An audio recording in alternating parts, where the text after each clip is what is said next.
Hello and welcome to the health program on Trust TV. I'm Aisha Salihu. On this episode of Healthy Living, we'll take a look at the escalating cost of drugs. The fast rising cost of medication, particularly for chronic illnesses in Nigeria, cost of pharmaceutical essential drugs and medicine, which have now risen sharply, and its effect on the health sector, pharmaceutical industry, the economy, and health outcomes of the population. You may want to ask, what are essential medicines? These are the drug category that satisfy the priority healthcare needs of the population. They can save lives, reduce suffering, and improve health. They are selected based on disease prevalence and public health relevance, evidence of clinical efficacy and safety, and comparative costs and cost effectiveness. We have joining us virtually to explore perspectives and insights Dr. Chinemerem Daniel, who is an expert of medicines, technologies, and pharmaceutical services. Welcome to the program, Doctor. Thank you very much,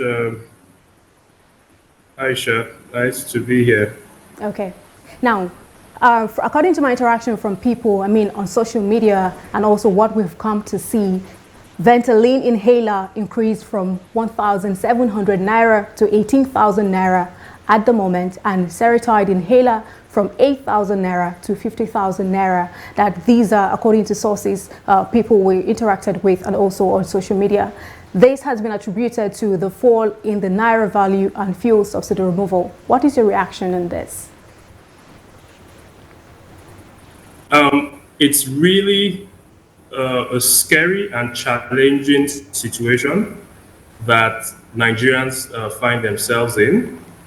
The costs of medicines is an integral cost of the cost of healthcare, which through the years continues to be on the rise. And with the issue with the Ventolin inhaler, which is salbutamol, I think a lot of us were shocked to know that it's not just a case of one particular manufacturer or one particular pharmaceutical company.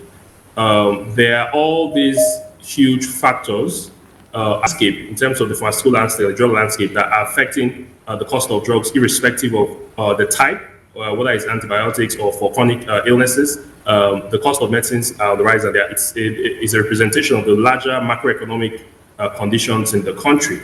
And I think for most Nigerians who pay out of pocket for healthcare, this presents a major challenge, because it now means that more people are going to be moved into more difficult situations when the need for healthcare arises, because they may have to put resources that they will probably use for food, to take their children to school, and for other utilities to attend to their health.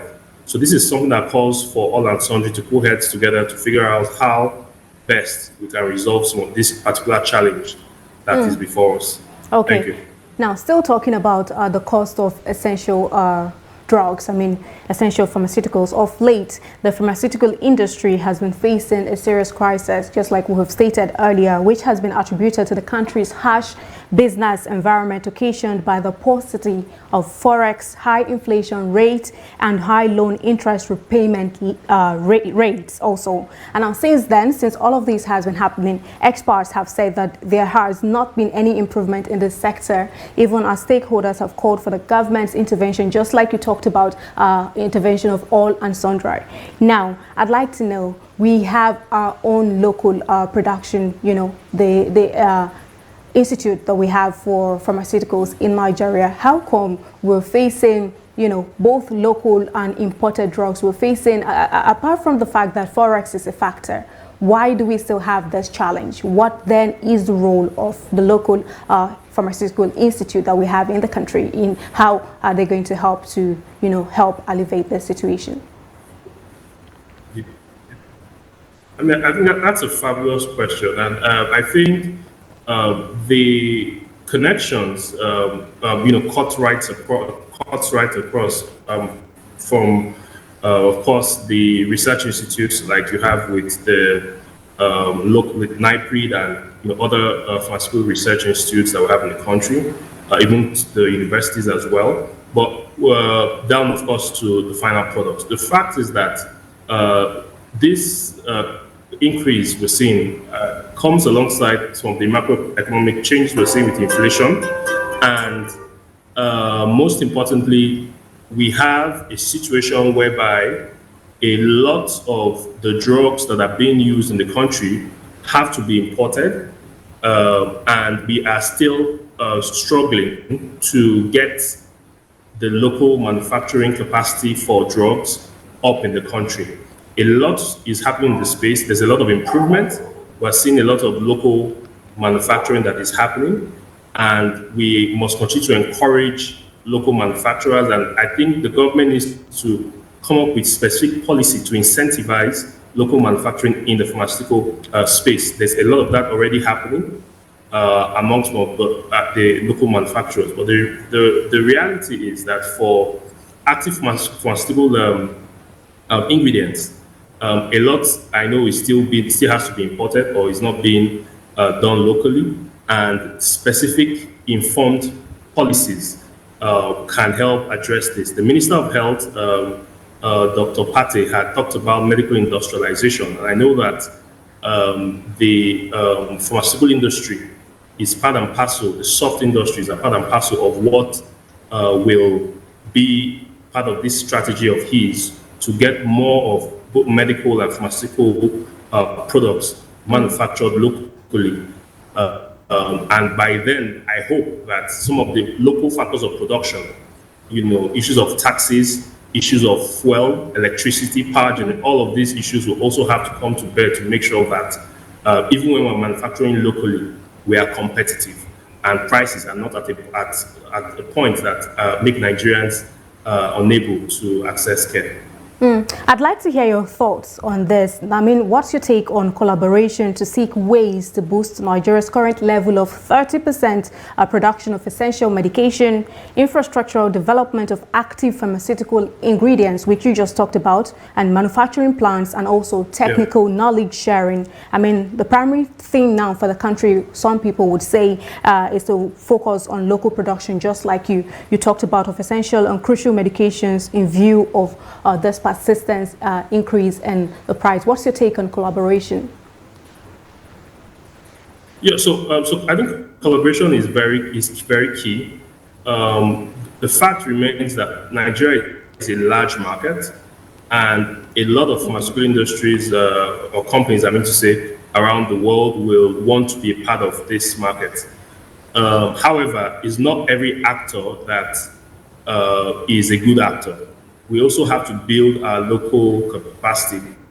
We've seen recently some pharmaceutical companies are leaving the country because business is no longer as usual for them. It's no longer as good as it is. Irrespective of what the situation is in terms of the realities on the ground with the economy, a Nigerian company would do all they can to remain in the country, especially when we're passing through a difficult economic patch. So my point is, it's important that we are incentivizing the right people, we're incentivizing the right actors within the industry. And I believe that local manufacturing, targeting patriotic groups and patriotic organizations, mostly Nigerian organizations as the case may be, will go a long way, because we're not just going to be building for today to address the problems of today, but we're also going to be building for tomorrow, such that we don't have a repeat situation if we're able to come out of this current situation we find ourselves in. I like the fact that you talked about incentives, incentivizing, and then this now brings me to my next question, where we're looking at health insurance. The absence of a widespread and encompassing, health insurance means that many Nigerians, just like you earlier stated, have to pay out of pockets for healthcare against global best practices in Nigeria. How do you think we can accommodate, this rising cost of our essential medication drugs into the health insurance that we currently operate in the country? Yeah. So I think with insurance, we need to expand the coverage of insurance for Nigerian citizens, and we need to do it deliberately. There's a need for a mandate to mandate every Nigerian to be a part and parcel of the health insurance schemes, either at the national level or the state levels. There must be a mandate that makes it compulsory because that's the only way you're going to grow the pool. But aside that, you want to also ensure accountability and transparency. Nigerians need to trust the system that they are contributing to. We have a lot of low trust or betrayed trust in contributory programs that are currently run in the country by government.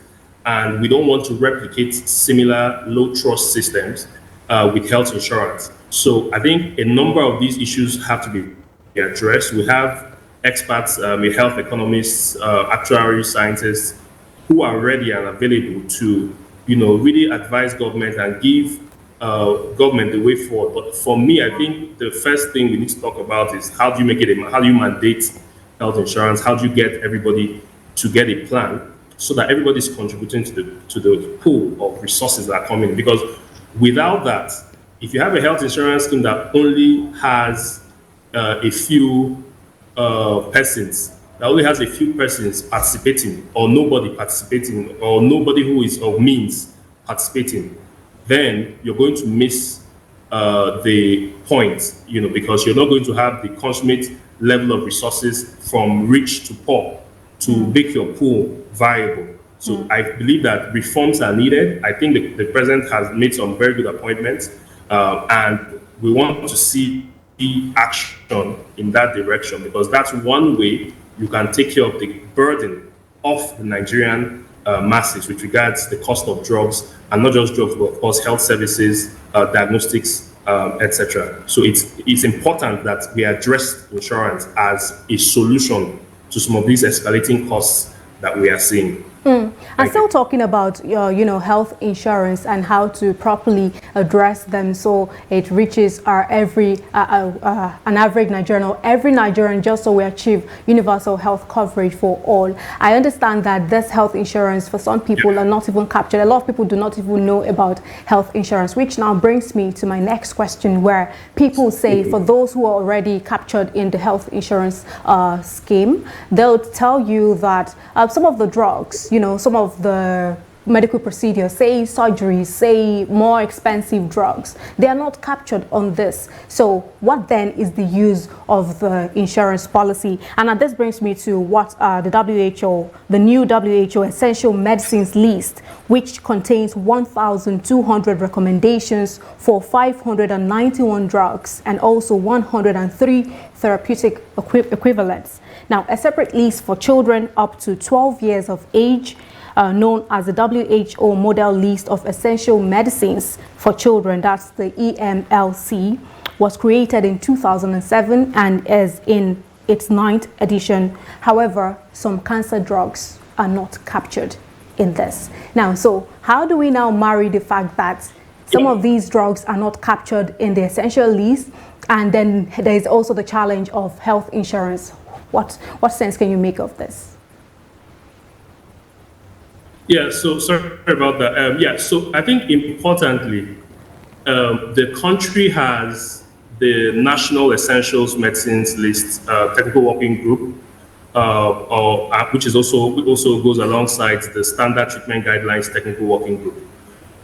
These particular statutory committees of government have been doing a whole lot with regard to addressing the gaps in the National Essentials Medicines List. And I'm aware that in terms of even the availability of cancer drugs and other medicines, they have added all of these drugs to the list. A lot of these drugs have been added as we speak to the list. The National Essentials Medicine List is being reviewed currently, and we've seen a lot of progressive additions to that list. We've seen, that there's that commitment on the side of government to make sure that the list is more robust and it provides proper guidance to the insurance companies and to hospitals, as well as to various health systems at the national and subnational level, to have very robust, essential medicines list and guidance, to procure and provide medicines. With regards to the experience of patients not being able to get the quality of medicines that they want on their health insurance plans, I think this is part of the challenge we're having with the current health insurance dispensation, which I know is being reformed. There are reasons why this happens. Health facilities who are providing healthcare are bearing the brunt of a lot of the costs of providing healthcare. And as such, even after they have received a capitation, what we call a capitation, an amount to provide care for a particular patient, they find out that that amount has not been reviewed maybe in the last 5 to 10 years or more.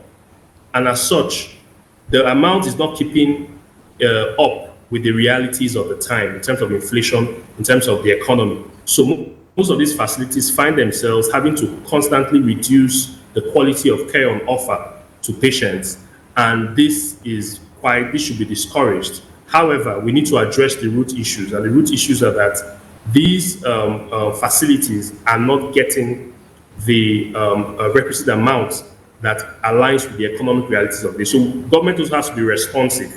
The health insurance agency, the NIHA, has to be responsive to reforming all of these unit costs for capitation, for fee for services, etc., so that health facilities do not suffer, because we're seeing a situation whereby many health facilities across the country, especially in the private sector, are even shutting down, because even when they try to do best by their patients, by giving them the best, they are left stranded with these costs. There's no way for them to evacuate these costs or to cover these costs which they have incurred on behalf of the patient. So as such, we don't want a situation where there are adverse effects on those on providers, those who are providing care to patients. So it's a system thing that we need to sit down, look at the system, look at those who are receiving or suffering, and address it. And this, of course, includes patients and even their healthcare providers who have to bear the brunt of this cost. So I believe that if the reforms are done properly, we should be able to achieve our best objectives there. Doctor, thank you so much for that response. And now, still staying with the high cost of drugs and medicine, and it has also impacted on treatment at the healthcare centers, whether it's from primary to tertiary and also secondary in between. It's either both public or private health institutions. Now, I'd like to bring us back to this particular point just before I ask my question. We know that the fast rising cost of medication, particularly for chronic illnesses in Nigeria, may be, a security risk. What do I mean by this? Because it's impacting on the country's working population, and also it tends to lower Nigerians' life expectancy. What's your take on this? So, I mean, you have spoken, this is very true. At times we don't understand, or we don't link up very well the impact of health on the population scale. And, we are bringing in issues of quality of life, issues of life expectancy, and the impact of the high cost of drugs that will further affect the access of Nigerians to life-saving medication. A lot of Nigerians have chronic illnesses like hypertension, diabetes, and even cancer. And you see that the medications that are needed to treat these illnesses, many have to be taken for extended periods of time. For hypertension, most people are on drugs for life, same with diabetes. So what that means is that on a monthly basis, they have to procure their medicines, or some even on a weekly basis. And if the cost of procuring these medicines become extremely prohibitive, most Nigerians will no longer be able to take care of themselves and live normal lives. So definitely this will affect the productivity of the working class, and overall would lead to drops in overall productivity, GDP, gross national product, as the case may be, gross domestic product, I mean, say, will go take a hit So there's definitely an implication on the larger economic outlook. Health, they say, is everything, is wealth, is everything. So we need to make sure that we are not setting up ourselves or the productive workforce for failure by not allowing them access life-saving medicines due to costs that has become out of reach for the ordinary person. I'd like to bring us down to the value chain of distribution. I'm not talking about production now. Distribution, say, we have, for pharmaceuticals, we have, your standard pharmacy, we have the patent medicine store, we have the roadside chemist and all of that. Now, I'd like to know, how do you think these group of individuals or organizations or branches of the value chain in the distribution, how do you think they contribute to this rising cost of drugs? So, with regards to the value chain, I believe that the impact of inflation does not spare anyone. These individuals are as much victims as the patients or as the clients, their clients, as well as ordinary Nigerians. Many of them are honest business people who are just trying to make a living. And when you have a situation whereby the cost of doing business at the small level, I'm talking about the pharmaceutical business now, or retail, for community pharmacists or other players in that space, their capacity to even restock the quality and quantity of medicines that they need to meet the demands of their catchment areas and their local communities becomes impaired. So there's definitely going to be some adverse effects on these businesses, their capacity to continue to remain in business, to continue to pay taxes to government, and also to grow and meet the demands of the changing health landscape. So there's definitely more of a negative or deleterious effect on these businesses. Now, with regards to some of the behavior of some actors who would increase prices and take on prices, I mean, the prices are already very high. So I don't even see a situation whereby there's anything to cash in. For instance, during the COVID-19, where some persons have to increase the price of hand sanitizers to, and all that. That's not the situation here. The situation here is that the regular medicines that people would normally take for the simplest things are becoming out of reach. And even those who are stocking these medicines continue to face challenges with meeting their quantity and forecasts for the products that the quantity of products they need to meet or sustain their businesses. So I think there's a huge need for us to really sit down and have a conversation with all stakeholders, from the PMG man, the manufacturers, down to the community pharmacists, the hospital pharmacists, the hospitals as a whole as well, those providing care. We need to make sure that we're doing all that we can to, not cause any adverse, effects on these businesses, as the case may be. So there's a role for everybody to play, but there's also a role for government to bring all actors together to take decisions in this space. Still in line with distribution, I'm very particular about, fake drugs. As much as we know that NAFDAC has its mandate on that particular area, we also should know that with regards to this high cost of our pharmaceuticals, essential drugs, and all of that, this will one way or another perpetuate some of these people who are unethical in their practice of sales of pharmaceuticals. What can you say in this regard? Yeah, so I think the problem of fake and substandard medicines remains a huge challenge. And really, if we're going to be honest, there are going to be real concerns with ensuring that the quality of drugs with this very high increase is sustained or is retained, because you have a situation whereby, to cut corners, people may decide to opt for other brands that may not have gone through, or may not be at the level in terms of what the manufacturers are known for. Because I think the bulk of medicines that we have, you have the branded and you still have some of the generics. So a situation whereby you have people opting for a certain type over the other due to resources.